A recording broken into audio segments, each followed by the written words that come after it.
Tov Erev Tov, Beshem Hashem. Ouais, ça va, c'est pas la guerre. Beshem Hashem.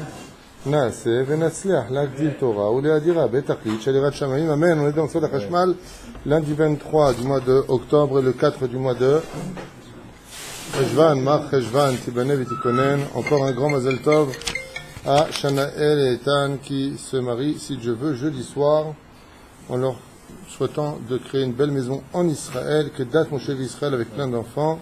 Amen. Sans oublier, bien entendu, les Nushmat Claudine, Chamisha Batoriat Kouka, Félix Ben Esther. Une grande réfoua shlema pour tout, bien entendu, mon beau-père, Sami Shmuel Ben Elisa, Alava Shalom. Une grande réfoua shlema pour tous les malades d'Israël, Bichlalam, Salomé, Rachel, Perle, Bat, Chantal, Émilie, Myriam, Talia, Bat, Efrat, Myriam. Et soyez un peu patients. Yafa, Bat, Shemesh. Et j'aimerais aussi une réfoua shlema pour Dominique, Bat, Ayala. Réfoua shlema de Colette, Oraïda, Bat, Rivka. Bezrat Hashem, Kakadouchou donne une grande réfoua shlema, les jumeaux de Michael et de Rivka. Réfoua shlema de Dana Cohen. Et les Nishmat Mordechai Ben Yehuda Ben Adi. Roi Hashem Tenachenu Began Aiden Elion. Bechol HaShokvim Imo. Aussi une grande réfoua shlema pour Israël Nir Ben Menachem. S'il vous plaît, il m'a marqué, il est mignon. Sans oublier Asher Jami Ben Moshe. Yaakov Ben Avraham. Les Nishmat. D'accord. Et sans oublier, bien entendu, absolument personne, tous ceux qui veulent se marier, tous ceux qui veulent des enfants, ceux qui veulent une bonne parnassa, Eric et Carole Twitou, à qui on souhaite vraiment une grande réussite dans leur vie professionnelle, et tous ceux qui font leur alia. Je rappelle que la alia en Israël n'est pas quelque chose de simple, mais que c'est faisable. Il faut simplement être rempli d'émouna, de patience, hein. Bevada, et sans oublier le Nishmat de Yehuda. Eli ben Geoula, Roi Hashem Tenachainam, Began Aiden Elion, Bechal HaShokvim Imo.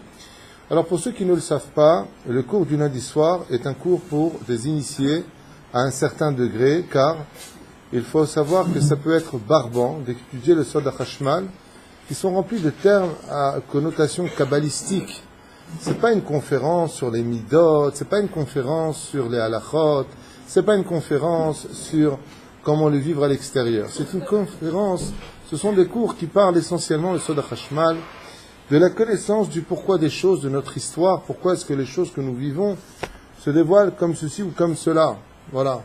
Mais, parce que très souvent, les gens se branchent sur Facebook, ils sont très nombreux au début, puis après, au fur et à mesure qu'on emploie des termes kabbalistiques, bon, les gens, ça leur parle pas trop.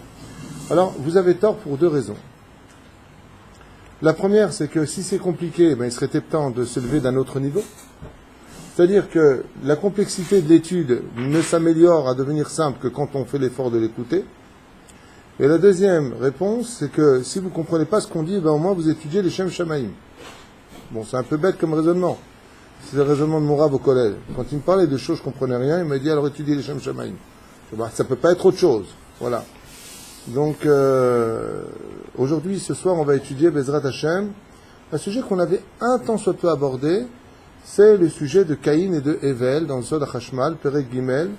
On est à la page Kouf Samer Dalet, Kassad. Et avant de commencer cette étude très profonde, j'aimerais vous poser quelques questions. Qui était Caïn? Pourquoi il s'appelle Caïn? Et qui était Hevel? Pachout. Qui sont ces deux personnages bibliques qui apparaissent de façon assez furtive dans la première paracha de la Torah, paracha de Bereshit, et qu'on ne reverra plus après. Et bizarrement, d'ailleurs, ces deux personnages ne sont pas recités. Ça veut dire que quand tu prends, par exemple, la mort de Nadab et d'Avihu, alors ils ont parachat Shmini, ils apparaissent, salut, ça va, tu vas bien, bon, ils partent, ok. Vous allez le revoir dans paracha de Hémor. Et on rappelle que Aaron, il n'y a pas lui sans eux. Bizarrement, Caïn et Hevel, nulle part. Il n'y a pas un seul souvenir en disant, quand on remonte dans les âges et les noms de l'humanité, eh bien, ce sont deux personnages qui pourtant ont marqué l'histoire.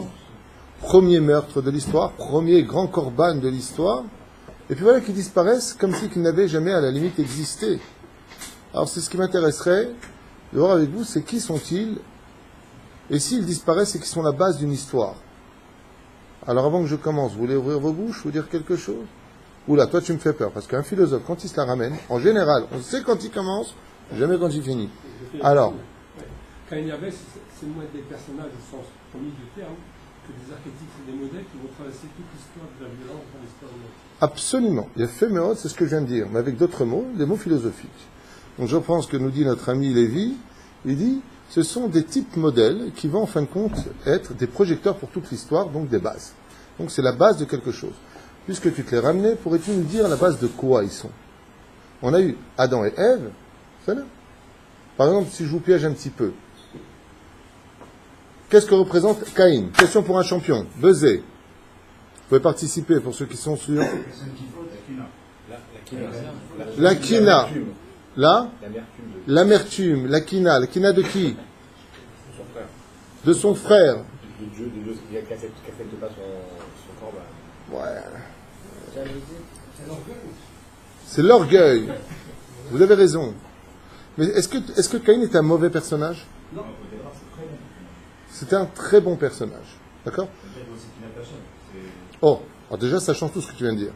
C'est plus la Kina du Drache qui dit qu'il était jaloux des sœurs de Hevel, mais Kini, en réalité, c'est celui qui est capable d'être planté.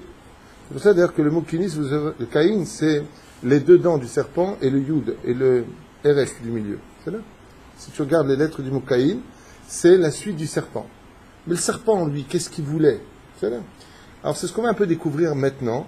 Mais avant ça, je voulais quand même une petite participation. Il représente, quel est le symbole de Caïn? Non. Caïn, par exemple, Ish, Rosh, Memshala. Oh, donc, quel est le symbole de Caïn? La terre. Bonne réponse, extraordinaire. Quel est le symbole de Hevel? Bah, tu vois, il ne fallait pas aller loin. Le problème, la question que je posais, c'est pourquoi que Hevel, il représenterait le ciel. Caïn, je comprends. Il y a marqué que Caïn est le symbole de celui qui travaille la terre. Donc, première chose à retenir de ce personnage, comme tu l'as dit, symbole et à la limite fuseau de lumière pour toutes les générations, c'est que Caïn, on comprend qu'il travaille la terre. Il y a marqué que Caïn, Ish Adama, Oved Adama. Donc c'est un travailleur de la terre. Donc on sait qu'il est attaché à la terre. Très intéressant de savoir pourquoi il est attaché à la terre. Hevel, d'où est-ce qu'on sait qu'il est attaché au ciel?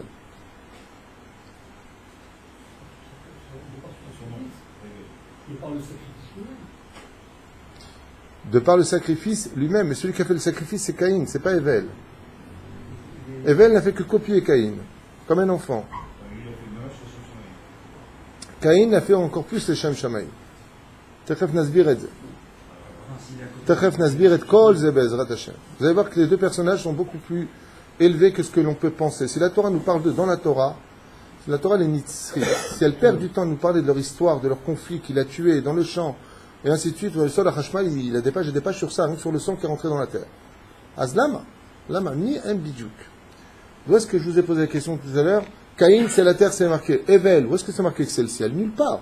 Evel, il est Roetson. Lui, il a des boutons, il a des moutons. Bah, qu'est-ce que vous voulez que je vous dise? Il va vous dire. Un personnage qui est dans les moutons, il aime la laine, il est sympathique et apostolique. C'est là. Aval mefo roim shiu kashur la shamaïm.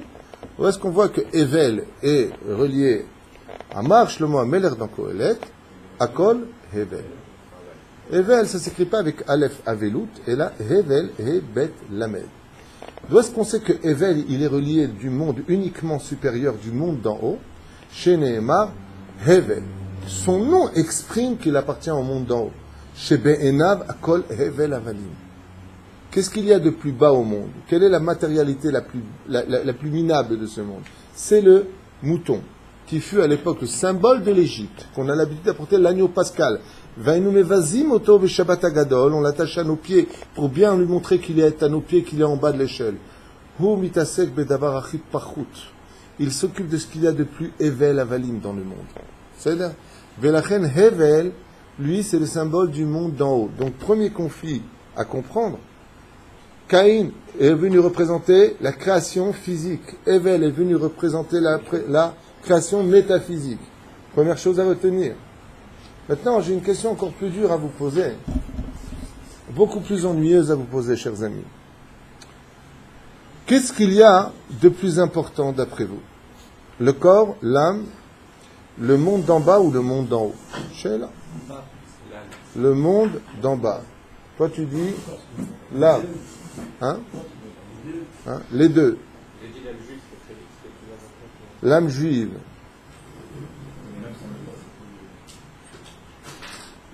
Quand une personne décède dans la Torah, prenez la paracha de Chaye Sarah, prenez la paracha de Vayechi, prenez la paracha de Re'e, où Moshe Rabbeinu nous quitte, prenez les Shmuel Bet, où Shaoul Amelech nous quitte, prenez Chana et Shiva Banea et sa mort, vous verrez que la Torah ne s'intéresse pas du tout, nullement d'ailleurs, à l'âme qui part de ce monde.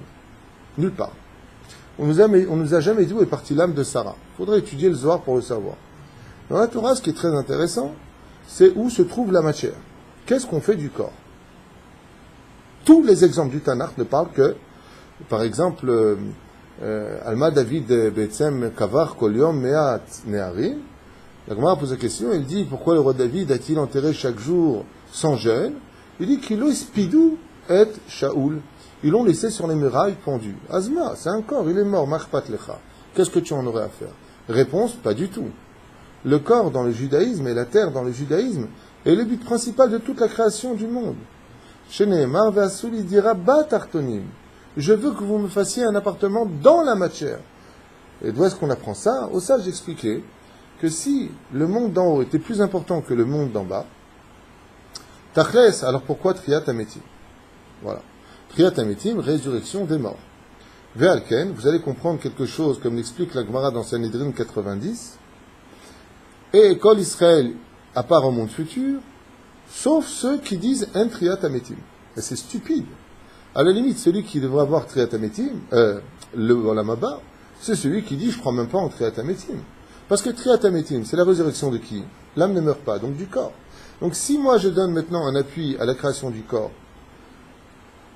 et que ça c'est ma clé pour l'Olam Haba, machma que la matérialité dans ce monde est plus importante que tous les mondes d'en haut. Et si vous ne me croyez pas, regardez la 17e Mishnah du 4e chapitre de Masechet Avot. Sha'a achat ba'olam hazeh shel Torah umzot maasim tovim, une seule heure dans ce monde de bonne action, de spiritualité bien entendu, de mitzvot, équivaut à quoi? À toute l'éternité. Olam haba, mashma mikan, que le combat de Caïn et de Hevel est un combat qui est très sérieux. Très sérieux. Le monde là-bas, c'est pas le monde futur. Le Olam haba, c'est pas le monde futur. En général, c'est la même chose. Ah, c'est un chidouche. C'est marqué nulle part que le Olam haba, il est en haut. Alors, c'est deux questions différentes. Que tu traduises en français que Olam haba, c'est Olam futur ou Olam qui vient, c'est pareil. Je n'ai jamais encore lu, peut-être que tu as un chidouche à me donner, et je suis prêt à apprendre, qu'un monde qui arrive et un monde futur, c'est pas la même chose. Je n'ai pas encore connu ça. Je connais le Ramban, par contre, qui cite les 5 shlavim, les 5 paliers à traverser, ça je connais. Mais que tu me dises que Olam haba ou Olam, que c'est traduit par le mot le monde futur ou le monde qui vient, pour moi c'est pareil, je n'ai pas lu de différence entre les deux. Il y a une différence entre le Gan Eden Atarton, Gan Eden Elyon, Olam haba. Ça, il y a une grande différence. Je peux t'en parler longtemps si tu veux. Olam haba, non, parce qu'il aura atteint le Kim Zulatecha. Je ne peux rien te dire de plus. Quoique j'ai une explication de Morav, Rabbi Moshe Deri sur cela. Mais l'un comme l'autre, si tu me permets, c'est une traduction. Le monde qui arrive, bon, le monde futur, parce que tant qu'il n'est pas arrivé, il est futur. Donc c'est futile de faire. Non. Le monde à venir, il est pratiquement à notre portée. Quelque chose qui doit arriver, il est à notre portée. Le monde futur, le monde à venir, ça veut dire quoi pour toi? Je ne comprends pas. Le monde à venir, c'est quelque chose qui existe réellement, pas que le monde, pas que dans la mapa, comme le film, encore c'est le monde futur. Shtuyot b'mitzvah gvayot. Alors, stakshif tov. Si tu viens de dire ce que tu viens de dire, je viens comprendre ce que tu viens de dire, fais demi-tour, tu fais fausse route. Pourquoi? Parce qu'avant d'avoir créé le monde, Dieu a créé le monde futur, et il a créé le Gehinam, et il a créé le Gan Eden. Tout ça, c'est Nivra, Lifnei, Maaseh Bereshit. Le monde futur, comme c'est marqué dans le Zohar Kadosh. Avant qu'une âme ne descende dans ce monde, on lui montre sa place dans le monde futur et dans le Gehinam. Donc, Yeshlok Varmakom Lifnei Shu Yotzer. Ce que tu viens de dire est déjà une preuve que Zélo Akivun. D'accord? Ce que tu viens de dire, c'est un monde que personne ne connaît. Non, personne ne connaît. Mais est-ce qu'il existe de par lui-même? Tshuva, Iken, Bevadai, chez Ken, Yeshlo, Makom. Maintenant, ce qui est très intéressant, c'est où le monde futur? Où est-ce que ça va se passer, le monde futur? Où ici? Sur la terre. C'est là qu'est tout le chidouche. C'est qu'on aurait pu imaginer que le monde futur, c'est un monde qu'on ne connaît pas, c'est un monde de plénitude. D'accord? Mais on aurait pu imaginer que le monde futur, c'est un truc qui vole dans les airs derrière toutes les galaxies, il y a un monde futur. Non. Le monde futur, c'est l'avenir de ce monde. Ça veut dire que l'Atid Lavo, plus tard, c'est le marloquette Rambam, Rabbi Yehuda Alevi. Comment est-ce que nous allons vivre le monde futur? Est-ce que notre corps restera corps et notre âme restera âme? Réponse finale de cette marloquette. Nous resterons un corps et une âme qui seront spirituels l'un comme l'autre au même niveau. Donc, nous aurons des corps aussi puissants que nos âmes. Sans mort, sans maladie, sans plus rien. Olam haba, yom shekulo tov. Un Shabbat qui n'en finit pas. Un bonheur qui est incompréhensible, puisque la différence entre le monde d'aujourd'hui et le Olam haba, comme ça vous le saurez, vous le graverez, c'est que le soleil perdra toute sa splendeur face à la lumière du premier jour. Le Olam haba, c'est quand Hachem permettra enfin à la lumière du premier jour de la création de pouvoir éclairer nos âmes. C'est une telle nourriture spirituelle, d'une telle dimension de bonheur, qu'aucun plaisir de ce monde ne peut l'équivaloir, je sais pas comment dire. L'équivaloir, tu vas loin pour moi, l'équivaloir. Fallait, hein? Inachinel. Maintenant, question pour un champion, on continue. Rabbi Moshe Ayakar, tu es parmi nous, que Dieu te bénisse, Rabbi Asher, Asher Cohen, Asher Salfati, Abraham Sebag. Shalom.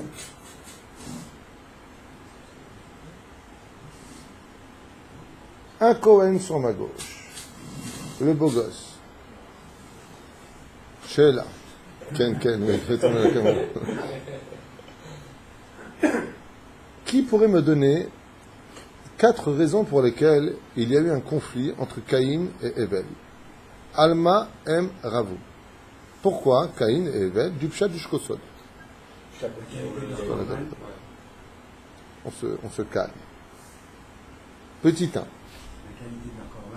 Pour la qualité de leur korban, où Caïn a estimé que c'était pas juste que Hachem, Be'etzem, reçoive avec bienveillance le korban de Hevel et rejette carrément son korban à lui.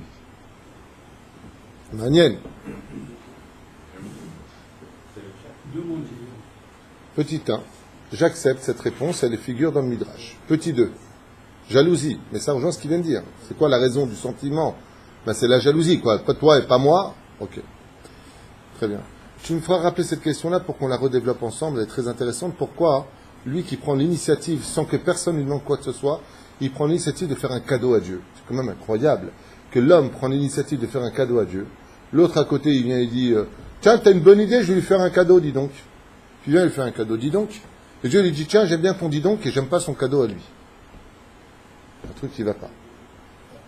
On reviendra sur cette question. Si je l'oublie, tu me reposeras la question, je te répondrai. Là, ça c'est le chat qu'on connaît tous. Là, une réflexion que j'ai qui ne vaut rien, mais est-ce que Caïn ne voit pas que quand on peut servir Hachem que quand on vient du ciel et pas quand on est de la terre? Parce que lui, il est du monde de la terre et Hevel du monde du ciel. Et nous, quoi, si on est terre à terre. C'est sympa ce qu'il vient de dire. C'est un peu naze, mais c'est sympa. non, c'est bien ce qu'il vient de dire. Quoi, on peut servir que Dieu, que du ciel, on ne peut pas servir de la terre. C'est exactement là qu'est tout le conflit alpisode. C'est que le conflit entre les deux, c'est que Caïn est en train de faire une guerre à Hevel en disant ton service divin il est naze. Parce que ton service divin il ressemble un peu à celui du curé, dans le sens où il faut être tout spirituel, il faut servir Dieu, mon pote, dans la terre. Il faut qu'on soit un pays pour Dieu. Écoutez bien, c'est très important de le comprendre. Quand je vais vous dire sur quoi vont se battre dans le texte, Caïn et Hevel, vous êtes tombés des nues. Quelle est leur raison? C'est une raison qui est complètement spirituelle, complètement les Shem Shamaim. Alors, avant de partir, juste pour que tu aies ta gouverne, tu sais quelle différence entre Caïn et Hevel, la dimension de Dieu existe à leurs yeux? Je vais te répondre, écoute bien, ouvre bien grand tes oreilles. Pour Caïn, quand il voit Hachem, quand il comprend Hachem, quand il parle avec Hachem, Caïn, Il se dit, mais combien on est ridicule. C'est comme si tu dis, ah, la gadol, la gibor, al nura, yafé, ane, dar, aen, sof. Si tu apportes quelque chose à Dieu, tu cherches le meilleur de ce que tu as, est-ce que tu crois que c'est du niveau de Dieu ce que tu apportes? Il a pris de ce qu'il y avait de plus naze de chez lui. Pourquoi? Il dit parce que ce serait culotté d'imaginer que j'aurais pu prendre ce qu'il y a de mieux pour Dieu. Est-ce qu'il y a mieux que ça pour Dieu? Il y a toujours mieux pour Dieu. Il y a infini pour Dieu. Alzé où il vit est un rat. Au niveau du sod, au niveau du pshat, il a pris, bon, je vais te faire un cadeau, mais il y a un truc qui ne va pas avec le pshat. C'est que quand je dis, bon, tu sais quoi, je vais te faire un très beau cadeau. Je t'apporte quoi? Une épingle à cheveux. Pourquoi tu m'as proposé un cadeau? Sur cette réflexion-là, les Chachamim, ils disent, ne prends pas le cadeau de Caïn à la légère. Et la preuve en est. On avait étudié ensemble que Dieu lui a dit, pourquoi tu es triste? Pourquoi tu as la tête en bas? Ah, comment ça, pourquoi j'ai la tête en bas? Tu ne reçois pas mon cadeau à moi. Tu reçois son cadeau à lui. Et tu veux que je fasse la danse? Il dit, parce que si vraiment tu vas dans ton idéologie, lui dit Hachem à Caïn, eh bien, tu aurais dû être content pour moi, parce que ton cadeau qui est naze, de toute façon, s'adresse à Dieu pour me faire plaisir à moi. Alors je suis rentré dans ton jeu, lui dit Hachem. Je vais prendre le sien et pas le tien, puisque le sien me fait plus plaisir que le mien. Alors pourquoi tu fais la tête? Caïn se retrouve pris dans un piège. C'est extraordinaire, ce qu'on dit d'entendre. Bidjouk. Eh bien, alors, cette répercussion va... Je ne sais pas si on aura le temps de tout faire, parce que c'était vraiment très sympathique. Une fois de plus, c'est un peu historique dehors. On ne va pas vivre Caïn et Even, vous vous trompez. Au niveau de l'étude, on peut vivre ces dimensions-là, parce que sachez que dans nos deux bras, il y a du Caïn et il y a du Evel. C'est bien, sachez-le. Maintenant, Alma em ayur ravim. Quelle était la raison? Alors tu m'as dit, jalousie, ensuite, les femmes de Evel. Les femmes de Evel intéressent beaucoup Caïn. Il y a une autre raison à cela. Il y a beaucoup d'autres raisons à cela que les gens ne connaissent pas. C'est pour ça qu'il faut étudier le Sod HaChashmal, qui ramène énormément de références zohariques et d'autres livres qu'on n'a pas l'habitude de côtoyer à notre niveau à nous. C'est qui allait épouser la première femme de Adam? Non. Elialité. La première femme d'Adam Arishon a été répudiée. Caïn et Evel se sont disputés cette femme. Elle, maintenant, elle a été mise de côté. Elle deviendra plus tard, on le sait, la reine des démons. Elle s'appelle, dans son nom d'origine, elle s'appelle Chava, parce qu'elle, par contre, ne meurt pas. C'est la première Chava de l'histoire. Alors maintenant, on rentre dans le texte et vous allez entendre des choses. Metokim, Kadva, je vous demande un peu de patience. Je vais essayer de traduire dans un langage simple pour que ceux qui veulent s'initier à un peu plus d'études, un peu plus au-delà de ce que la traduction pourrait nous donner, de vivre des dimensions et de comprendre que notre Torah ne parle pas de choses futiles.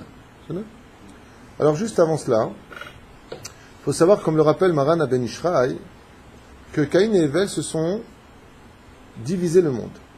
Dans le Tachles, dans l'absolu, se diviser le monde, c'est impossible. Par exemple, on l'apprend de Esther avec Achashverosh. Toutes les 2 secondes, l'autre bourré, là, qu'est-ce qu'il lui a dit?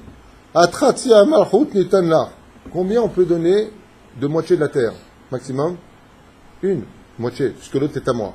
Combien de fois il lui dit, je te donne la moitié de la terre? Au moins 4 fois. Pourquoi? Parce que on ne peut pas donner ce que l'on n'a pas. Mais la reine, à partir du moment où je te dis, philosophiquement parlant, je te donne la moitié de la terre, c'est des paroles. Donc quand tu viens que tu dis, on se divise les 2 mondes, c'est comme si je te dis, voilà, toi et moi, on se divise. Qu'est-ce que tu vas diviser? Tu prends le monde d'en haut, tu prends le monde d'en bas. Comment tu peux le faire? Au sage j'expliquais que Caïn et Evel ont pris l'essence même de la création du monde. Ils ont pris l'alphabet, l'alphabet. Le monde, nous dit le Tikkuné HaZohar, a été créé par l'alphabet. Les lettres volaient autour d'Hachem, et l'alphabet est composé de 22 lettres. Caïn a pris 11 lettres, et Evel a pris 11 lettres. Chacun devait partir avec son lot. Dans les lettres, il y a toute la création. La Torah fait vivre le monde. Imlo beriti yamambalay lachou kosham resosanti. Et la Torah, c'est des lettres. D'accord? Comme tu l'as expliqué la dernière fois, des mamarim qu'on avait déjà vus, à maintes reprises, Baruch Hashem, Hot, Teva, c'est aussi une lettre. Quand on veut rentrer dans la vie et fuir la mort, il faut laisser l'empreinte de nos vies dans les lettres. C'est pour ça que le nom ne se crie qu'avec des lettres. quand tu écris quelqu'un. Par exemple, tu prends une tombe, tu ne marques pas de nom, ça fait mon nom et personne, donc tu n'es rien. C'est là? Aval, quand tu viens et que tu marques le nom sur une tombe, tu as laissé une trace de la personne. Ainsi donc, Caïn, lui, prend 11 lettres. Hevel va prendre 11 lettres. Ce combat va se répercuter de génération en génération. On le retrouvera dans le combat dans le ventre de Rivka. Vous avez Yaakov et vous avez Esav. Pourquoi est-ce qu'ils se battaient? On ne parle pas de voyous de Saint-Denis ou de banlieue de Paris qui vont voler des voitures ou de la bande de Gaza ou autre. On ne parle pas de ça. On parle de choses sérieuses. On parle de gens qui se battent. Dans le ventre de leur mère, ils se battent. Qu'est-ce qu'ils essaient de se battre? Quand, par exemple, moi, si je veux me battre avec toi, ben, c'est parce que je veux quelque chose. Je veux ou que tu arrêtes, ou te prendre quelque chose. Dans le cas échéant, on sait qu'il voulait prendre quelque chose. D'où est-ce qu'on voit qu'il voulait prendre quelque chose? Ben, quand il est sorti Esav, il lui a attrapé le talon. Machma qui lui a pris quelque chose. Il voulait donc attraper, le texte ne vient pas nous raconter des histoires de Tintin et Milou. Elle vient simplement nous dire Yesh achiza tatfisa, yesh tfisa ba'achiza. Il y a une volonté de vouloir attraper des choses. Les autres asiba, que Yaakov lui attrapera le talon. C'est là. Akan les shonenu. Donc il vient, il lui attrape le talon. Ava le tachles. La Torah vient nous apprendre que si Yaakov lui a attrapé le talon, c'est qu'il s'appelait dans son origine le nom de sa personnalité. On a dit tout à l'heure que Akol Hevel Avalim. On porte le nom de ce que nous sommes. Caïn, ça vient du mot kini, qui veut dire jalousie. Velachen, quand Yaakov s'est battu avec Esav, c'est parce que Yaakov, qui est celui qui continue l'idéologie de Hevel, a voulu récupérer combien de lettres? Les 11 lettres qui étaient chez son frère. D'accord? Les 11 lettres qui étaient chez son frère. Donc il a voulu les récupérer. C'est pour ça que Ekev, qui veut dire talon, s'est retrouvé rajouté de 10. C'est quoi la gématrie du mot 10? Yud. Donc c'est devenu Ekev, Yaakov. Combien de lettres il lui manque? Une seule. D'où est-ce qu'on voit qu'à Yaakov il manque une lettre? Le Vav. C'est pour ça que Esav, à la base ça s'écrit Aïn, Yud, Shin, Vav. Esav, je reviens en arrière, ça s'écrit Aïn, Shin, Yud, Vav. Autant pour moi. Pourquoi Esav on écrit aujourd'hui Aïn, Shin, Vav? Le Yud a été pris chez Yaakov. Et là, Atid Lavo, quand viendra Mashiach, il viendra prendre la lettre de la vie qui est la lettre Vav dans la Kabbale. Et donc Yaakov deviendra Yaakov avec Vav, c'est à la fin des temps. Et qu'est-ce qui restera de Esav, Aïn, Shin, Vav? Ash, qui veut dire des mythes. Ceux qui mangent le tissu, là, je ne sais pas comment on appelle ça. C'est là. Les Atid Lavo, Esav perdra la vie. Parce qu'on lui prendra la lettre Vav, comme on le sait, Gedalia, Gedaliaou, Elia, Eliaou, la lettre Vav est la lettre de la vie. Le Seder. Donc cette idéologie va continuer. C'est pour cela que Caïn, pour lui, fait une justice. Il dit, mais si toi, tu appartiens au monde d'en haut, alors, bah, dégage. Je répète, Hevel, c'est le monde d'en haut, la spiritualité. Caïn, c'est le monde d'en bas. Donc qu'est-ce qu'il dit Caïn? Pour lui, il ne fait aucune injustice. Ben, t'es pas la bienvenue chez moi. Donc tu retournes chez toi. Est-ce qu'on a une plainte de la mort de Caïn dans la Torah? Deme achicha tsoakim min adama. Les sangs de tes frères. Pourquoi les sangs? Le sang. Non. Quand tu tues quelqu'un, tu tues toute sa descendance. Il aurait dû avoir des enfants. Donc toutes les âmes maintenant hurlent à l'intérieur de la terre. Mais le dagèche du sang, il s'adresse sur le sang ou il s'adresse à la terre? À la terre. Donc, quelle est la faute de Caïn? Ben, si tu dis à ton frère de partir, pourquoi tu lui prends son sang dans la terre? Caïn aurait dû comprendre qu'il n'aurait jamais dû tuer son frère, parce qu'il a laissé une partie de son frère dans la terre. Mashma. Que de là, Baruch Hashem, nous les enfants d'Israël, héritiers de Hevel au niveau de l'idéologie et de Caïn, nous avons les deux travaux à faire entre nous. C'est pour ça que cette naissance entre Yitzhak et Ishmaël, entre Yaakov et Esav, continuera tout le temps, toute notre vie entre ces deux pôles, ces deux travaux à faire, c'est de savoir est-ce qu'on doit être spirituel ou matériel. Celui qui viendra faire le Shadom, c'est la Chassidoute. La Chassidoute, c'est l'idéologie de la matérialité qui sert le spirituel. C'est quand Caïn fait la paix avec Hevel. C'est pour ça que les gens qui sont chassidim n'ont pas de problème d'aller serrer dans la rue la main à Caïn. Des gens comme Caïn. Pas de problème. Parce qu'ils font la paix. C'est un des secrets de la chassidie. C'est là. C'est le symbole même du Rabbi Lubavitch. Donc, le Hari nous dit comme ça, Shoresh Kanu Mitzad Agvura Shel Bina. Maintenant, d'où est-ce que vient Caïn? De quel monde des Sphirot vient ce personnage qu'on appelle Caïn? Il vient du monde de la justice. Caïn, c'est un homme dit de justice. Caïn bat du Shoresh, de la racine, d'un monde extrêmement aidé qu'on appelle Gvurot Shel Bina. Il vient de la Bina, du côté féminin des choses, et il vient du monde de la Gvura. Donc si je dis Caïn, qui c'est qui vient de la Gvura et qui c'est qui vient de la Bina en général? La femme et l'homme. D'où est-ce qu'on voit ça? Qui vient du même Shoresh quelque part? Qui venait d'un... La femme de Zbina. Non, il vient de Tzat Smol, c'est Yitzhak. Yitzhak Avinu vient de la Gvura. Et Yitzhak, il représente quoi? Quand je dis Yitzhak, vous me dites Akedat Yitzhak. Ça veut dire qu'il y a Midat Adin, il y a volonté de se sacrifier, mais il y a aussi volonté de Akedat Yitzhak. Et l'Akedat, c'est où? Le Har HaMoria. Donc Caïn, lui, ce qui se veut, c'est ça, c'est son Shoresh. Le Har HaMoria, c'est dans le ciel ou c'est sur terre? C'est les deux. C'est automatiquement les deux. Le conflit de Caïn et d'Abel, il va le dire noir sur blanc ici, c'est de savoir qui est le plus important, celui qui est en haut ou celui qui est en bas. Il n'avait pas la réponse. Plus tard, Dieu fera descendre celui qui est en haut dans celui qui est en bas. C'est-à-dire que Caïn et Abel ensemble auraient pu ramener la rédemption s'ils avaient su faire d'eux une personne. Mais la jalousie l'a emporté. Nora Ve'ayam. Omer, donc, n'oubliez pas, nous dit ici le Hari Akadosh, que le Shoresh de Caïn vient de Mitzad Gvura Shel Bina. C'est là. Nishmat Caïn Ayam Yashmini. Et si tu ne comprends pas d'où vient Caïn, il vient d'un monde au-dessus du monde de la nature, qui s'appelle Olam Hashmini. Quel est le seul monde physique qui vient du Olam Hashmini? Non. Quel est le seul domaine qui appartient au monde, justement, du Shmini, du 8? Le Brit Mila, il a fait, mais je ne parle pas de Brit, je parle du monde. Quel est le lieu qui appartient au monde du Shmini? On n'a pas le temps. Oh, maintenant vous l'avez dit, c'est le Beth Amikdash. Shabbat, on n'allume pas le feu. Shabbat, on ne verse pas le sang. Dans le Beth Amikdash, Shabbat, on allumait le feu et on faisait le korbanot. Comment c'est possible? Au sage de nous expliquer que le Beth Amikdash est au-dessus du 7. Le monde du 6, c'est la nature. Le monde du 7, c'est la transition de la nature au monde spirituel, c'est le monde du Shabbat. La chen yeshpo inyan shel la shevet, ou lishbot plus exactement, qui veut dire se reposer du monde matériel, pour jouir Shabbat vaïn nafash, préparation de Shabbat vaïn nafash, nefesh. Quand tu rentres dans le monde du Beth Amikdash, atamit ale l'olam hashmini.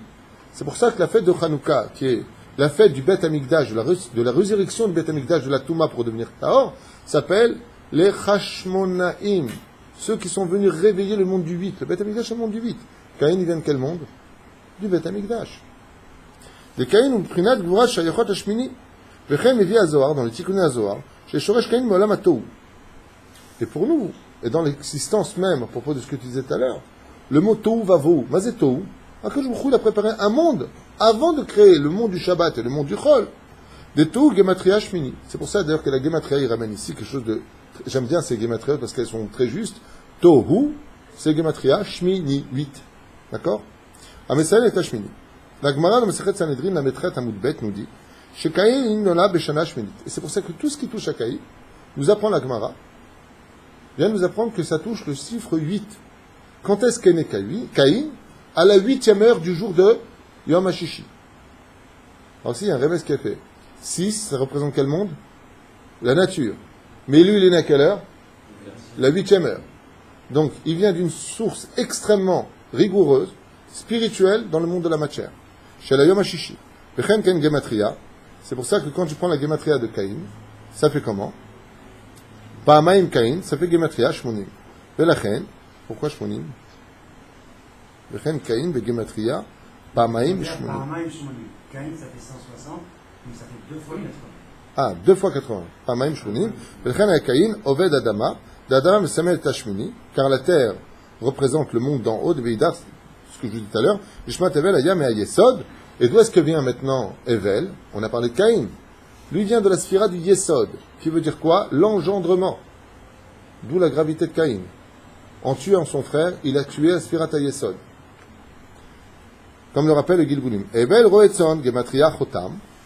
Et d'où est-ce qu'on voit, dit le Hari Akadosh, qu'il appartient à la pureté de la Brit Mila. Chotam en hébreu, ça veut dire le sceau du roi. Le sceau du roi, il est où? Sur la bride de l'homme. Uba Misham, Samel, Tata Arash, Bayesod, Bechuli.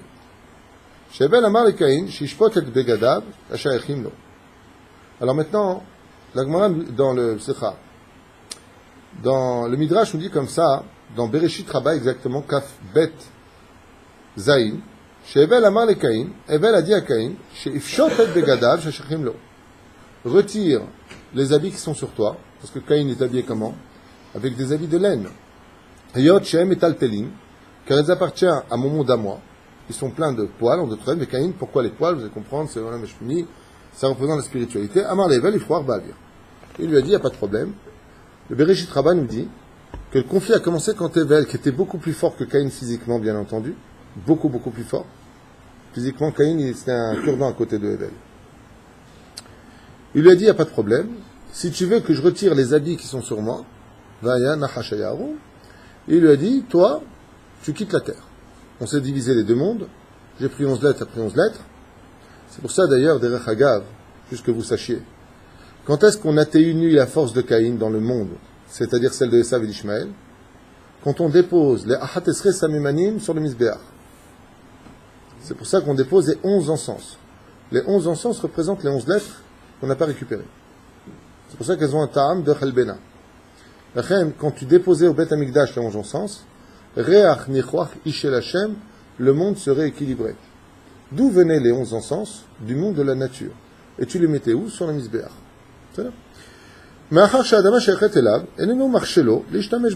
Caïn il lui a dit, comme on dit le Midrash, la terre maintenant elle m'appartient, puisque tu n'en veux pas, toi tu dis qu'il faut servir Dieu dans le monde spirituel, dégage. Il y a aussi Shevel Ramaz Alabgadim Shechim la Yesod. Il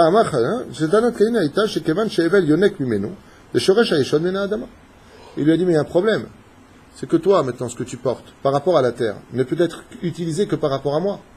Parce que pour vivre sur terre, il faut s'habiller. Les habits viennent de moi, du monde d'en haut. Mais la reine, si tu veux vivre sur terre, tu es obligé de te servir de moi. C'est pour ça que Evel n'a jamais imaginé une fraction de seconde que son frère viendrait le tuer. Evel savait qu'il était la source de réussite de son frère. El ou maskim lazé. Il n'était pas d'accord. Mais là, en level srut kiyum veu chayav mita. Caïn lui a dit, en attendant, moi je reste terre à terre, c'est le cas de le dire. Tu n'as pas de mérite de vivre sur ma terre, dégage. ולכן הוא אמר לו לפרוח באוויר. וסמל את היסוד, שכיוון שהוא בחינת יסוד ואוויר, עליו לפרוח באוויר. Donc, ici, il ramène quelque chose d'un peu profond. Il explique que la Brit Mila de l'homme, elle vient du monde du Shmini. Et qu'en réalité, la Brit Mila, c'est la seule chose qui soit totalement spirituelle au niveau du corps de l'homme. La Brit Mila.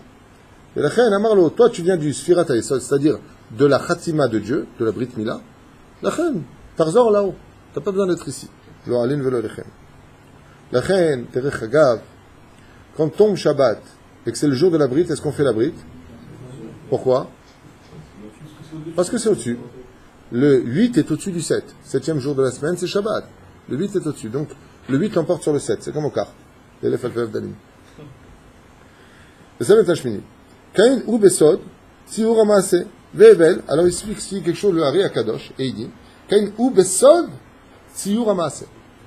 Caïn, lui, ce qui le rattache à ce monde, c'est, par excellence, l'accomplissement de l'acte sur terre.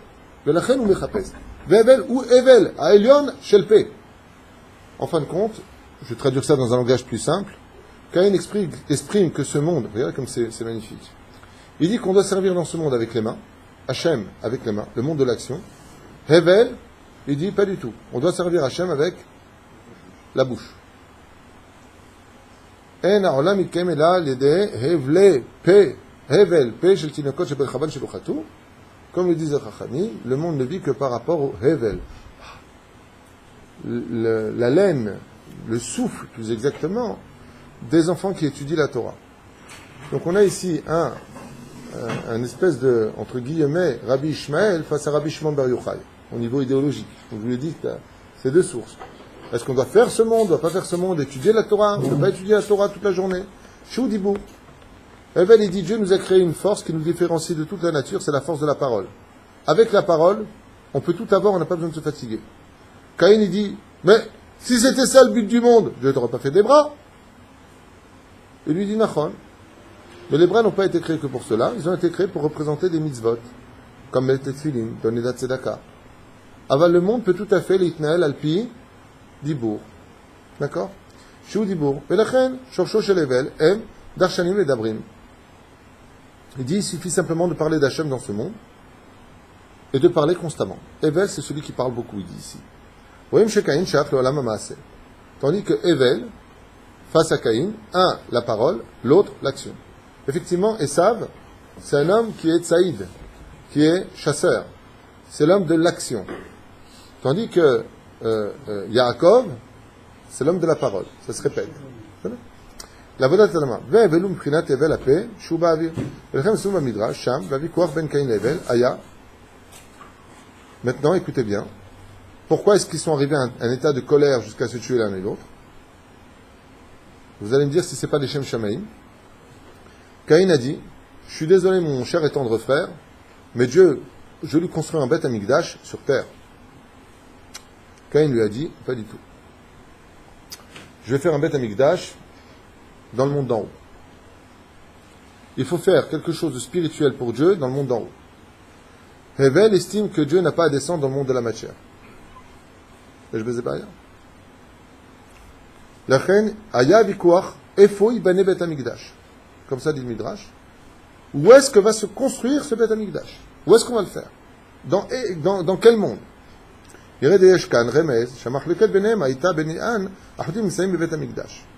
quelle façon faire le Bet Amikdash?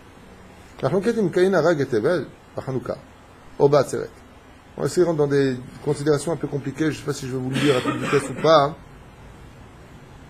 Il dit à quel moment ça s'est passé exactement le combat entre Caïn et Evel. Il dit que c'est arrivé à Hanouka. Chez Baya, il me disait. Ah, ça c'est sûr que ça s'est passé dans le lieu du Beth Amikdash. C'est pas tout à fait sûr, j'ai des références qui disent autre chose. Je vous rappelle comme ça juste que vous compreniez que le combat de Caïn, c'est la réincarnation de Yitro, c'est la réincarnation de Pharaon. Caïn, c'est la réincarnation de Shmuel Hanavi. Et puis Caïn, c'est surtout la réincarnation de Korah. Si vous observez tous ces personnages, ce sont des personnages qui vont à un très très haut degré spirituel. Par exemple, pour Moshe, il faut un manig et un peuple. Pour Caïn, c'est-à-dire pour Korah, tout le monde est un manig. Vous êtes tous une même lechet Kohanim, une assemblée de saints, une assemblée qui est capable de vous diriger dans le monde les plus compliqués sans avoir besoin pour autant d'un manig. C'est là. Quand est-ce qu'on aura cette idéologie mise en application? À la fin des temps. Il n'y aura plus de Rav, il n'y aura plus de Chavruta. On sera directement relié à Hachem. Ça veut dire que les thèses, en réalité, ne sont pas utopiques. Elles ne sont juste pas en leur temps. C'est là. Pour remettre les choses dans leur contexte. Alors pour tout le monde, c'était 50 jours exactement après la création du monde. Alors on va compter ensemble. Le 25 du mois de Elul, le monde a été créé. 5 jours plus tard, c'est le mois de Tishrei. Ça fait donc combien il reste de jours? 45 jours. À la fin de Tishrei, nous arrivons donc à 30 jours. Ça fait 35 jours. 35 moins 50 égale 15. Donc ça tomberait quand maintenant? Le 15 du mois de Cheshvan. Normalement, le crime de Caïn sur Evel aurait dû avoir lieu le 15 du mois de Cheshvan, si c'est le 50e jour. La reine Kashi, quand il dit c'est tombé à Hanouka, après il dit non, c'est tombé à Tseret, c'est-à-dire à Shavuot. Bobayan, lo evanti bidjuk ma kavana, libriat haolam, matanot keuna, sham, makshe er shayach. Ah, voilà, il pose la même question. Sheyom anun iye bechanouka, oh, ishtabar shemon lahad. Ishtabar shemon lahad, je permets de le dire. Ma réflexion, c'est la réflexion du Rav lui-même. J'ai fait le calcul avec vous, je dis, il y a un problème. Comment il peut dire que c'est à Hanouka, ce que je découvre avec vous en même temps, ce que je dis? Comment tu peux dire que c'est à Hanouka alors que ça tombe le 15 du mois de Cheshvan, et lui il dit, hey, l'olech, makshe, Lama. איך שייך יום נון יהיה בחנוכה ונתחק שם? איך יכול להיות? יש כאן רמז לדברנו שקין היה מבחינת בינה התעורר לפעול פעולות ביום שייך לבינה. Il dit avec son intellect, lui il a vécu au moment où il a fait la dimension de Hanouka. וכפי שבאמרנו, חנוכה ימי חנוכה בעצרת הם ימים שייכים לבינה. אוקיי. Il dit, פשוט מאוד, עצרת, שבועות et Hanouka sont en rapport avec quelle sphira? La Bina, d'où vient Caïn. C'est pour ça qu'il fait le rapprochement entre Hanouka et Caïn. Caïn, pour lui, il a fait le rapprochement. D'accord. Et la Khem et Ramez Midrash Shezeh, Bayom Anoun, le Briat Haolam, le 50e jour de la création du monde. Et Yom Zeh, Aya, Kashour, le 50e jour, Messavet Tashmini. Et la Khem va Midrash, Avikuar Ben Caïn Evel, Aya, Mish Itraten, Im Chava Rishona. Et c'est pour ça que les deux, maintenant, étant donné qu'ils venaient d'un tikkun très élevé, Caïn comme Evel, ils ont décidé de réparer le monde à un très haut degré. Alors je vous demande d'ouvrir bien grand vos oreilles maintenant, pour comprendre c'est quoi ce victoire entre petit 1, le Beth Amikdash, petit 2, la première Ève. Vous êtes prêts? D'avoir Nifla. À quoi servait le premier temple Tachles? Le premier Beth Amikdash et le deuxième Beth Amikdash que nous avons eu avaient des fonctions précises.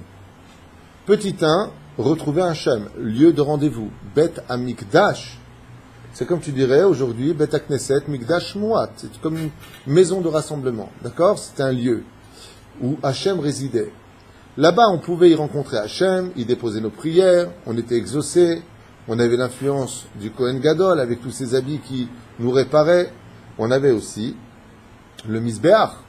Ce qui fait que le Beth Amikdash avait pour extraordinaire facteur de nous réparer toutes nos fautes. Très bien. Une fois qu'ils ont parlé du Beth Amikdash, qui est le lieu, pas simplement on venait apporter à Hachem le côté positif, mais aussi le côté négatif, Korban Khatat, Korban Ola, Vechoulé. Il fallait bien se battre à un autre degré.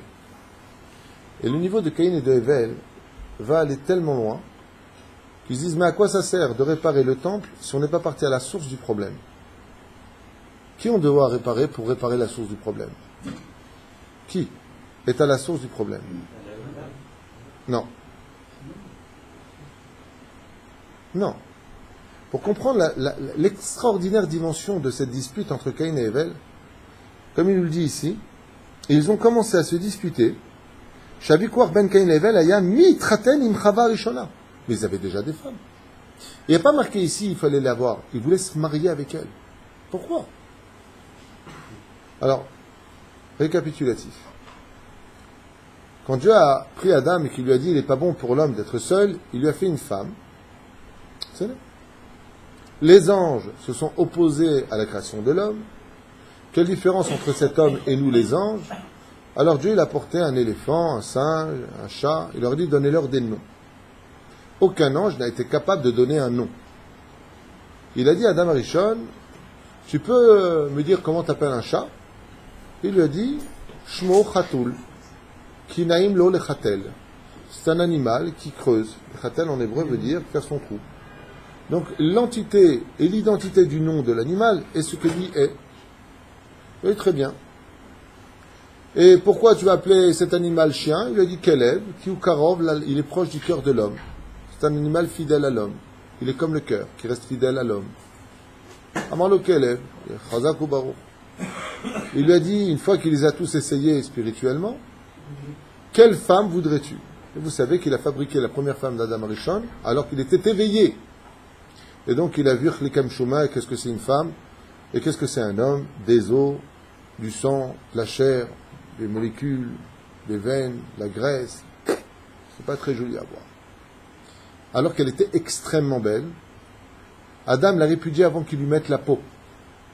Ce qui fait que la première Ève de l'histoire a été répudiée, renvoyée, humiliée, dégagée. Mais Hachem a fini le travail. Il lui a donné une super belle peau. Ce qui fait que cette première femme de Ève était d'une beauté sans pareil. Dieu, pour ne pas recommettre entre guillemets la même erreur, si je peux me permettre le mot, prendre ça avec des pincettes, va endormir, et là c'est ce qu'on lit dans le texte, Tardema. Et il va fabriquer de lui, de sa côte, une nouvelle femme. Il y en a qui disent qu'il a été fabriqué de sa queue, derrière il avait une petite queue, et Il y en a qui disent qu'il a pris de la côte, à Stachlit. C'est comme un singe, il avait une queue, ou est-ce qu'il était de la côte? À quoi du vrai Elohim Chem? La Torah ne dit pas de bêtises. Quand les Chacham disent quelque chose, c'est émettre. La première est venue de la queue d'Adam Arishon, et la deuxième elle est venue de la côte d'Adam Arishon.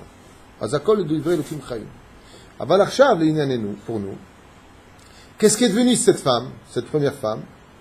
Étant donné qu'elle n'avait pas de mari, qu'elle a été créée pour l'homme, elle a décidé de se venger des hommes en étant mi-homme, mi-démon, c'est-à-dire mi-ange, d'appartenir à un monde obscur. Elle est rentrée dans la haine de l'homme. Et elle est devenue la reine des démons, qu'on appelle Lilith, Elialité, pour pouvoir inciter l'homme à fauter, jusqu'à lui faire extirper de lui sa semence, Zera Levatala. Et une fois que ce péché si terrible dans le judaïsme est accompli, elle vient récupérer les enfants de l'homme et tombe enceinte de ses enfants spirituels pour mettre au monde des milliers d'ennemis contre Israël, voire des démons. Karmeviim Chazal. Maintenant que vous avez compris qui est cette femme, de haine, elle incite l'homme à fauter, voici que Caïn et Hevel se disent, bon, c'est quoi? On va essayer de réparer ce qui a été fait. Si toi et moi, mettons, on se bat, où est-ce qu'il va y avoir le Beth Amikdash? Où le Beth Amikdash est un lieu où on peut réparer nos fautes. Pourquoi ne pas retourner à celle qui est à la racine des fautes?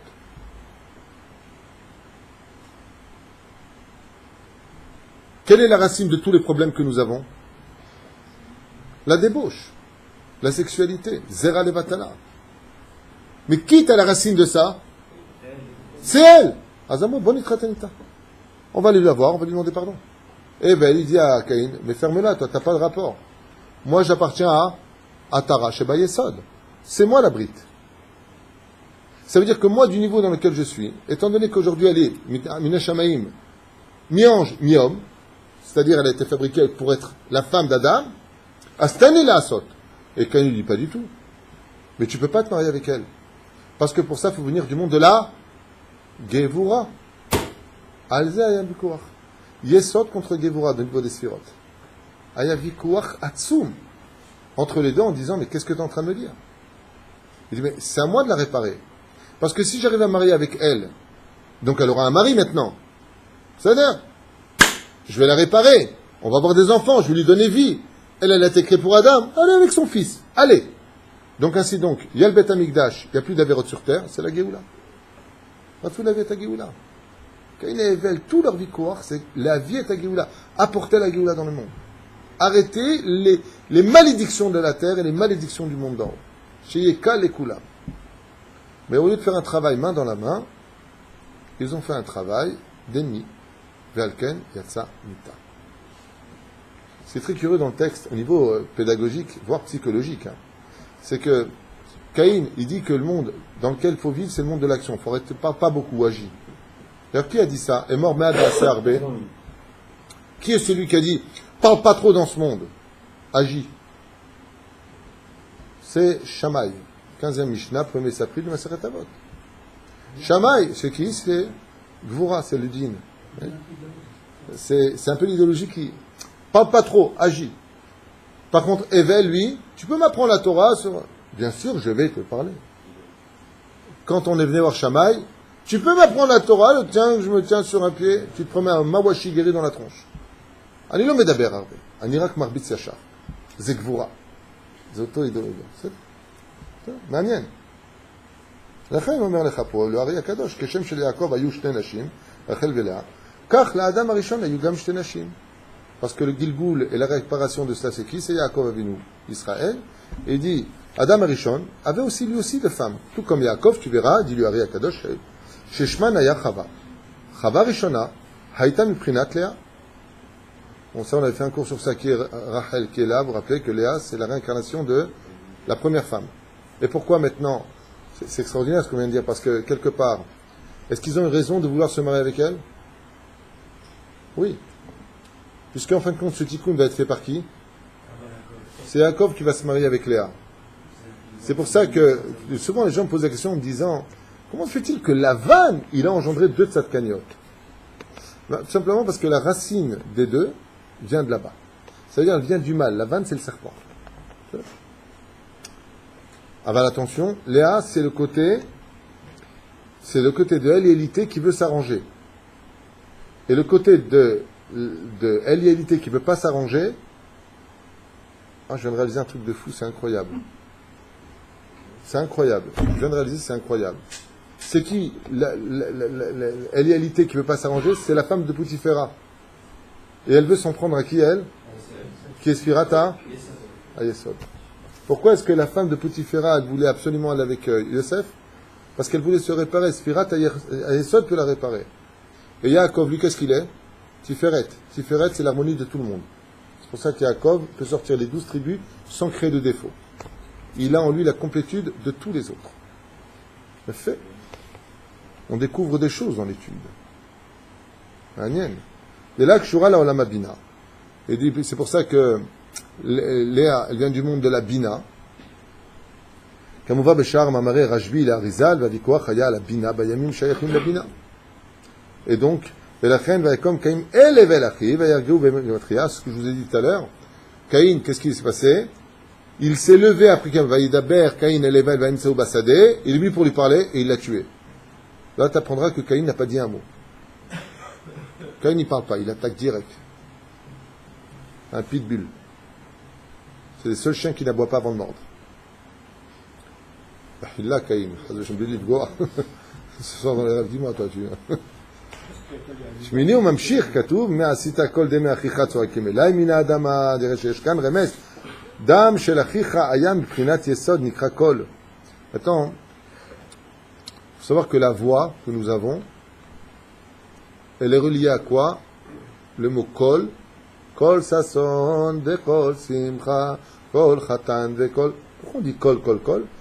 À quel mot, pose ici la question le Hari, il répondra. À quel mot le mot kol, la voix, appartient dans les sphirotes? À yesod. Quand il y a chatan et une kala, on ne peut pas dire autre chose que le mot kol sason, ve kol simcha. Maintenant, vous allez vous réunir, créer la vie. C'est kol, d'accord? Pour comprendre. Et c'est ce qu'il dit. Kol deme achicha tzoakim elai mina adama. La voix descend de tes frères. Il dit ici, il explique le Hari, il dit, pourquoi il y a marqué kol? C'est-à-dire le sang de tes frères. Kol. Il dit, tu viens d'enfoncer Sfirat HaYesod dans le monde de la terre. Tu viens de me faire un bilboul dans quoi? L'oralel velo alechem dans les Sfirot. Shel achicha, shayem prinat yesod mikra kol. Hazal chercho la adama. Il est retourné dans sa source de la terre. D'Alain il a l'edat, gvura choser à Adam, chercho la adama. Attends, lui, il dit quoi? Il dit, Caïn, s'il veut faire un tikkun gamour. Il dit, mais t'es pris de la terre, tu retournes dans la terre. Pour lui, Zaya Beseder. Malin. כל דמי אחיך, מהו דמה? זה דם. מפני שהבל היה דיוקן של אדם הראשון שלמעלה, שהוא עמוד האמצעי. Il dit Dafka, pourquoi lui? Il dit, il faut savoir que Caïn, quand il a regardé dans le ciel, il a vu l'âme d'Adam Arishon. Il faut savoir que Evel ressemblait comme 2 gouttes d'eau à Adam Arishon du monde d'en haut. Donc, Tov, שאני קובר את הגוף למטה. והוא כל שנאמר, כל דמי אחיך. ורואים שהכל כתוב מרמז על היסוד שנקרא כל, ואדם הוא אדם שנמשך Adama, Ashta, Patsta et Pia. Ici, il rentre dans des considérations qui sont un peu compliquées. Il explique que le seul lieu qu'on laisse pour le monde de la spiritualité, dans le monde de la matérialité, par exemple, j'ai un champ. Quel est le seul lieu que je vais laisser pour la spiritualité? Ça s'appelle la PA. Pas PA que je mets sur la tête. PA, c'est ce que je laisse pour les pauvres. D'accord? Alors il dit, regardez bien les initiales. Il dit, la terre qui s'est ouverte. Ha'adama asher patsta, P-A. C'est la lettre du mot P-A. D'accord? Mais c'est un truc de Gdusha, Mprinat Ha'adama, si, c'est un peu. Par la suite, il y a marqué, Ve'ata, et maintenant, Arur Ata, Mina Adama, asher patsta et Pia. Maudit, toi, tu seras Caïn, de par la terre, qui a osé ouvrir sa bouche pour boire le sang de ton frère. Ata, Caïn, itnatakta, mishorchecha, Mina Adama. Car tu viens maintenant aussi de te disqualifier, de te relier à la terre, Vegaramta bediuk, aefer mima sheratzita. Tu as provoqué exactement le contraire de tout ce que tu as voulu. J'ai bientôt fini. Dirsancha aya sherak ata tiye mechubar la adama velo evel. Car toi tu voulais être le seul à être lié à la terre et pas evel. Vegaramta shata itnatakta min adama ve'ebel travers la adama. Et lui dit voilà, c'est un grand moussard escal puisqu'on finira avec ce moussard pour aujourd'hui. Il dit qu'est-ce que tu as voulu faire moi depuis le début, Caïn? Tu as voulu en fin de compte bien diviser les mondes, que ce qui appartient au ciel appartient au ciel, et ce qui appartient à la terre appartient à la terre. Et comme de tout mal ne sort toujours qu'un bien, le fait d'avoir tué ton frère et que la terre ait avalé son sang, tu viens de rendre Evel maintenant, donc les forces du bien, responsables aussi bien du monde spirituel que du monde de la terre. D'où Yaakov. Il y avait qu'en réalité que Caïn qui pouvait faire ce Ok. Parce que Caïn, lui, comme on l'a vu, Maintenant que Caïn, il ne peut pas le faire, que Evel est mort, qui va faire le tikkun? Je répète. Dieu lui dit à Caïn, tu as obtenu exactement tout l'opposé. C'est-à-dire que tu ne fais pas ce que je te demande, Hachem, il te dit, tu obtiendras toujours l'opposé de ce que tu voulais. Raval. Résultat des courses. Maintenant, le monde de la terre est spirituel. Il appartient à qui? Tachles? Non, c'est disqualifié. Le monde d'en haut, Caïn, il dit non, c'est pas là-bas qu'on sert Dieu, c'est sur terre. C'est vrai, on ne fait pas de mitzvot dans le monde d'en haut. Il n'est pas bête, Caïn. Maintenant, Evel est mort. Mais il lui dit, maintenant que le sang de ton frère est rentré dans la terre, il a pris les deux mondes. Il est en haut, il est en bas. D'accord, mais t'es gentil, toi. Maintenant, lui, il est mort. Alors, qui va prendre maintenant l'héritage? Combien il a eu d'enfants, Adam Rishon? Réponse, on ne sait pas. Banim Banot. Mais combien la Torah nous parle de ses enfants? 3 noms, elle nous donne. Caïn, Evel, Shet. Shet. Shet est celui, mais dans la Torah, il est marqué Shet. Shet est celui qui devient l'héritier en fin de compte, de la bêtise humaine de Caïn et de la mort de son frère Evel. Ensuite, ça va atterrir chez un personnage, Noach, et on retombe dans la trilogie Shem, Ham et Yafet. Et ainsi donc, les familles du monde vont se créer, et il y aura tout le temps un combat, et ce combat, ce sera constamment le combat de est-ce qu'on sert Dieu dans la spiritualité ou dans la matérialité? Vous avez des rabbinim qui vont vous dire à quoi level avalim, il faut s'éloigner du monde de la matière pour servir Hachem, et vous avez ceux qui vont vous dire pas du tout, il faut être dans la matière, il faut créer un pays pour Hachem, il faut qu'il y ait une armée pour Hachem. Il va te dire pas du tout, on a besoin que de la prière, la force du peuple d'Israël c'est la prière. T'as pas vu ce qui est marqué sur Christian Amener que par la force de la prière, il a exterminé l'armée de Sancheriv, roi de Achour. Et puis il y en a qui vont te dire oui mais le problème c'est qu'il n'a pas utilisé la mitzvah de se battre pour Israël. Comme l'a fait le roi David, qui n'a pas hésité dans l'action de prendre une pierre et de lui lancer dans la tronche. David Améler derech Hagav, c'est la réincarnation de 2 personnages. Il est introduit de Esav, c'est un combattant qui est roux comme Esav, qui aime verser le sang comme Esav, et de l'autre côté, il a Ve'akol Kol Yaakov. C'est pour ça que le roi David, derech Hagav, juste une parenthèse importante, est non seulement un très grand guerrier, mais c'est aussi un grand psalmiste. C'est lui qui écrira le livre des Teilim, qui est le livre par excellence, qui est à la base de toutes nos prières. Donc le roi David est Shalem. C'est pour ça qu'à la fin des temps, derech Hagav, eh bien, quand Dieu fera Kos Yeshua de Saoucham Hashem Ekra, la Gemara nous dit, et David dira, et moi, je peux le prendre? Pourquoi tu vas le prendre? Parce que David Amelech, alav shalom, est le parfait personnage qui est le shalom entre Caïn, Evel, Esav et Yaakov. En lui se retrouve toute la magnificence. Non seulement il fait les fondations du Beth Amikdash, mais il crée la ville de Jérusalem.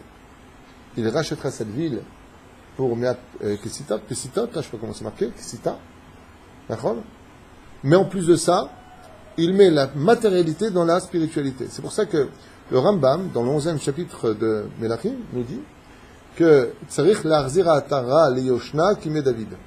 Il faudra ramener la royauté de David à Améler. Et pourquoi pas celle du roi Salomon ou celle qui s'en suivra après?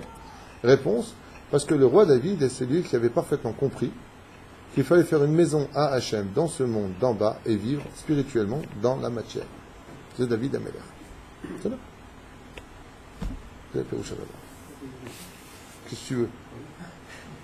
Pourquoi Dieu n'a pas empêché ce crime? D'abord et avant tout, pourquoi Dieu n'a pas empêché ce crime? Parce que s'il avait empêché ce crime, alors ça veut dire qu'on aurait été des marionnettes. Et à part cela, je vais te répondre de façon différente. L'idéologie de Caïn et l'idéologie de Evel sont toutes les deux disqualifiées si elles ne travaillent pas ensemble. C'est-à-dire que quand tu vois une personne qui dit non, on doit servir Hachem que dans la matière, on voit tout de suite après Caïn, qu'est-ce qu'il a fait? Il est parti voir des gonzesses, il a dit je remplirai le ciel et la terre, mais tout était pour ses intérêts personnels. Parce que la matière est une attirance. C'est-à-dire que si tu as le malheur de dire je vais servir Hachem dans la matière, tu vas devenir toi-même une matière. D'accord? Donc c'est pas possible. Et si tu es complètement spirituel, à vivre dans une grotte, à ne vivre que dans les sphères supérieures, pourquoi Dieu il a créé une terre avec des hommes? Je veux pas des anges, je veux des hommes. Donc les deux, en fin de compte, doivent se perdre. mais ils vont créer leur propre perte, donc ça arrange l'histoire. Il faut que les deux vivent. Il faut les deux. Mais s'ils ne veulent pas, alors Dieu a son temps, et il prend son temps. Il laisse l'histoire se dérouler, mais l'histoire se répète. Et l'histoire se répétera sur ce, jusqu'à la fin des temps. Il y a deux personnages, je vous dis la vérité, qui vont réussir cet exploit de façon majestueuse. C'est Zvouloun et Issachar. C'est-à-dire que si je devais prendre l'idéologie de Caïn et de Hevel, vous avez Zvouloun et Issachar. Zvouloun travaille pour Hachem, il travaille que pour le monde de soutenir la Torah, et Issachar est celui qui s'occupe que du monde spirituel, il est dans le monde d'en haut. D'accord ? Une des raisons pour laquelle on doit absolument se taire dans une Beth Knesset, c'est parce que la Beth Knesset est un monde supérieur à la nature. On monte dans un monde où Hachem peut se dévoiler. Et ça, c'est quelque chose d'unique dans l'histoire. La reine, Zvouloun travaille pour soutenir la Torah. Il y a des pieds qui lèvent une âme. C'est l'idéologie. C'est là. Par exemple, le Baal Shem Tov, selon le Baal Shem Tov, je dis bien, un homme parfait, c'est un homme qui étudie la Torah et qui travaille.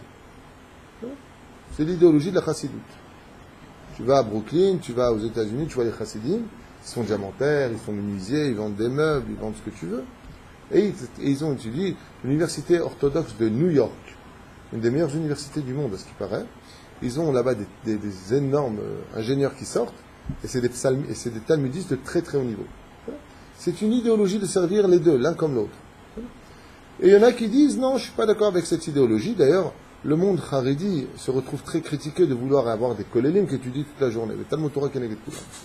Le Rav Ovadia Derech Hagav, à propos de ça dans Yabia Omer, Zecher Tzadik Kadosh Ivracha, a écrit 3 pages de référence du Talmud et du Zohar, et des halachot, et des poskim, sur le fait d'être avrem ou pas, aujourd'hui. Il ramène à Baravasi, il ramène, je dis, c'est grandiose ce qu'il a écrit, c'est un océan de connaissances. Alors quand j'ai lu ça, j'ai fermé le livre, j'ai dit, mais il n'y a rien à lui apprendre à ce Rav. Alors Yosef, il te ramène des tonnes et des tonnes de références à savoir comment on fait les choses. Et justement, le monde sioniste religieux, je parle bien entendu, le monde sioniste non religieux, c'est comme un stylo sans encre. Donc c'est bien, mais ça n'écrira pas l'histoire très longtemps. Et c'est ce qu'on voit aujourd'hui, tous ceux qui l'ont créé l'ont défaite. Hein. Le monde sioniste sans Torah, ça ne peut pas le faire. Celui qui a libéré Hebron, Moshe Dayan, c'est celui qui l'aura donné. Celui qui a libéré le Kotel, Yitzhak Rabin, c'est celui qui était prêt à signer. Celui qui a démantelé, non, avant le Gush Katif. Oui, Ariel Sharon, oui, mais il a démantelé. Yamit, il a créé le Gush Katif, c'est lui qui va les virer de là-bas. Ça, c'est l'histoire de ceux qui écrivent leur vie, la vie d'Israël, sans encre. Ils ont le stylo, mais tu n'as pas mis l'encre. Le sionisme sans Torah et respect des mitzvot sur la terre d'Israël, c'est de la blague. Sachez-le. C'est de la blague. Et la preuve en est, c'est tellement rempli d'humour que ce sont ces mêmes conquérants qui eux-mêmes vont vendre gratuitement ce qu'ils ont sacrifié au nom de nos soldats. Si je devais être un petit peu vulgaire en rappelant l'histoire, si vous la vérifiez sur Internet, vous n'avez pas besoin de moi ou dans vos livres, vous pourrez le constater. Ce n'est pas un jugement, c'est une constatation. Tous ceux qui ont fait quelque chose pour Israël sont été les mêmes qui l'ont détruite. Les mêmes. C'est impressionnant. C'est qu'une question de temps. Qu'est-ce qui leur manquait ? Il leur manquait l'idéologie de la Torah. C'est pour ça que le sionisme dit religieux, Baruch Hashem pratiquant du respect, de l'honneur de la Torah et des mitzvot, de celui qui est Kovaïtin la Torah, qui roule pas le Shabbat, qui mange strictement kasher, qui Baruch Hashem respecte la Nida et pas à peu près, dont les femmes sont avec la tête couverte et pas à moitié nouvelle mode, ou les sandales à l'air. Je parle pas, je ne juge pas, j'explique. Ce que je dis, c'est pas de moi, c'est Shulchan Aruch. Celui qui n'est pas content, il utilise Shulchan Aruch. C'est pas de moi, ce que je dis. En beauté, moi je juge personne et j'aime tout le monde. Enfin, les lois sont les lois, je suis pas là pour les trafiquer, pour plaire à quiconque. Et la reine, eh bien, lui, il a tout compris. C'est pour ça que, qu'est-ce qu'ils te disent? Mais non, mais, allez, venez faire l'armée, venez construire des routes, venez. Réponse, c'est. Il faut aussi étudier la Torah. Il ne faut pas que les pompes à essence ferment, sinon les voitures ne roulent plus. Il faut qu'il y en ait qui étudient la Torah. Alors, qu'est-ce qui a manqué entre ces deux mondes de construisons un pays pour Dieu et allons étudier la Torah? Qu'est-ce qui a manqué? On recommet la même erreur que Caïn et Hevel aujourd'hui à Rabotaï. L'un tue l'autre. L'un critique l'autre. Alors que si on avait fait, j'étudie pour toi pendant que tu construis le pays, on aurait eu Baruch Hashem, la Géoula depuis très longtemps. Zé Pérouche. Rien, ne croyez pas que c'est l'histoire ancienne qu'on étudie. Il y a encore beaucoup à faire. Ah ben, est venu pour moi le temps d'aller dîner, car ma femme m'attend. Que Dieu la bénisse. Amen. Kol Tov. Zach Baruch.